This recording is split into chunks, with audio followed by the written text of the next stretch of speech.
Hey guys, check out the Digga Angle Broom. So this is used for cleaning up debris in areas such as car parks, factories, stockyards and large outdoor venues. Mainly used in agriculture to sweep up mulch back under trees after a lot of heavy rain. So as you can see, it comes with your adjustable jockey wheel. So this gives you stability for when you're adjusting the brush height. Another great feature is the quick adjust legs, so they will stabilise the unit for storage, but also give you that stability for when you're connecting and disconnecting from your machine. So the bi-directional slew angle on top will allow you to angle the broom 15 to 30 degrees either side, which means you can sweep debris away from either side of your machine.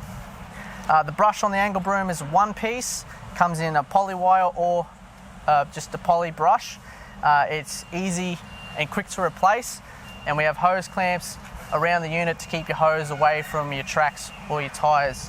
So our angle brooms are suited for skid steers, tractors, backhoes and telehandlers in standard flow and high flow options, and the widths run from 1800, 2 metre and 2.5 metre.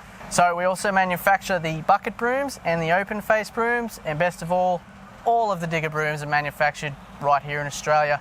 So if you've got some debris to clean up, you have any questions, visit the website or feel free to give us a call.